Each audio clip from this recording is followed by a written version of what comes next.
Hey everyone, this is Highlander from MTG Cardsmith, and I'm doing another MTGC custom Magic card review. This is a card by our friend Arceus, and this is another card from his set Bafflem. This is the fourth card I'm reviewing from that set, and here we have another yummy black card. I love black cards. So let's see what we got going on here. So we got a 4-mana instant, destroy target creature with Spell Morph. Okay. It is what it says. You can play it as a 2/2 for 3, and then you can cast it for its Spell Morph cost. Okay, that's interesting. Again, I love playing. I love the idea of like playing with previous mechanics and sort of finding new ways to use them. I think that's cool. So let's read this flavor text here. Void tried to force a species of tree that grew into the ground to grow upwards and got his first glimpse of resistance from the world. Try to force a species of tree that grew into the ground to grow upwards. Alright, the flavor text is a little awkward.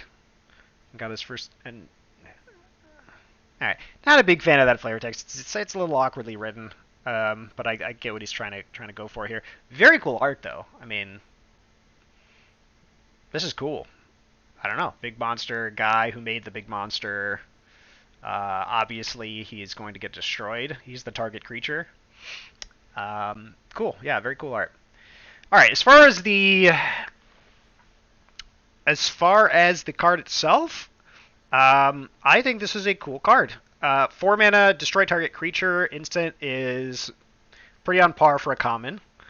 And this one also has this cool Spell Morph ability, which is you can cast it as a 2/2 for 3, and then you can cast it later for cheaper. I like that it's cheaper, because when you cast this as a 2/2, you're actually taking a risk, right? Like, removal spells like this are premium. We're talking limited now. Removal spells like this are premium and unlimited, right? So I could see this card not being morphed very often, because you don't really want to risk losing your destroy creature card, right? And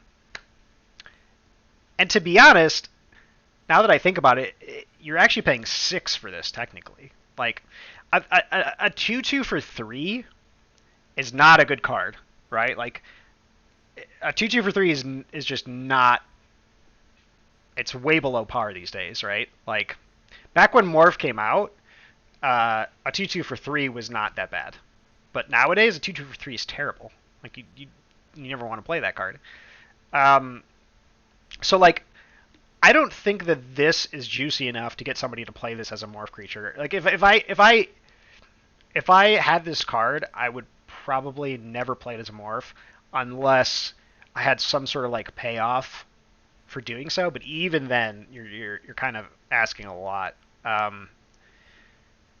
You know, and I guess another situation is like your opponent doesn't really have any creatures, so you play it as but a 2/2 is really not that threatening. And not only that, but when you cast the spell, you lose the creature, right?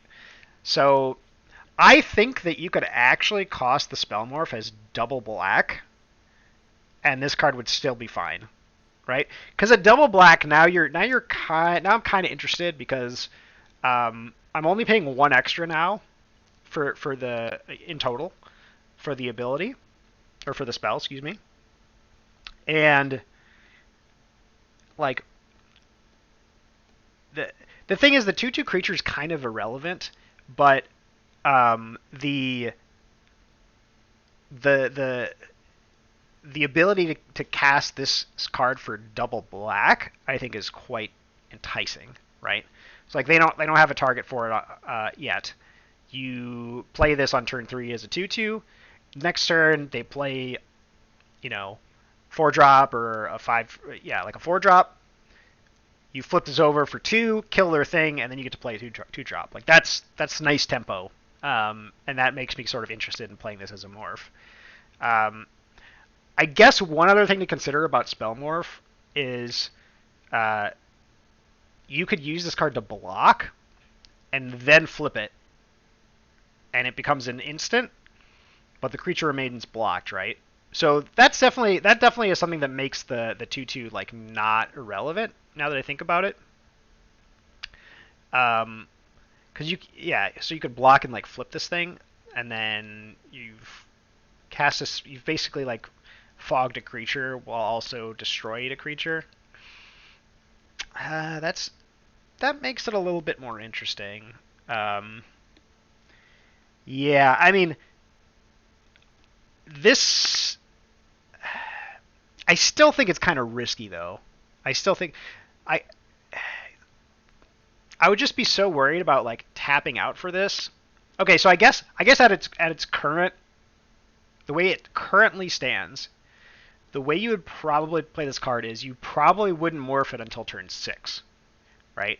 On turn 6 you can play it as a 2/2, and then if they decide to kill your 2/2, you flip it and kill one of their creatures, right? And then you actually get a 2-for-1 because they've targeted your creature.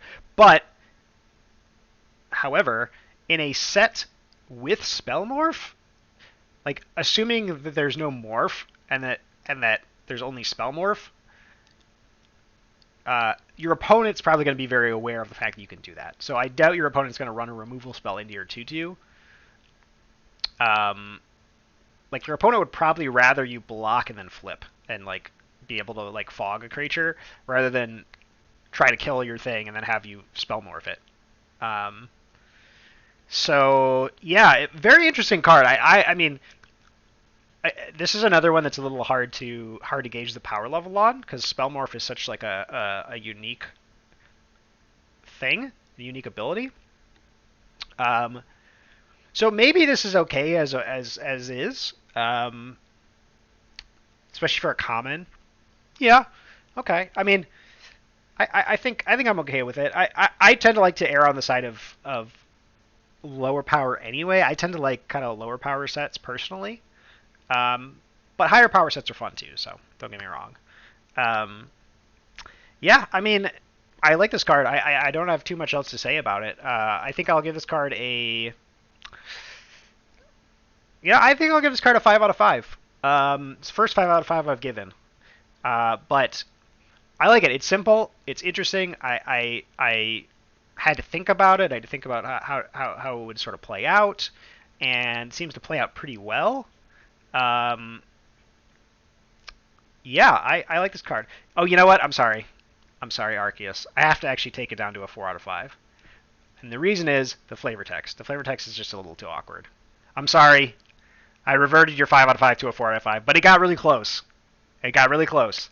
So I definitely give you props for that. So yeah, that is my review of Disastrous Consequence. I like it.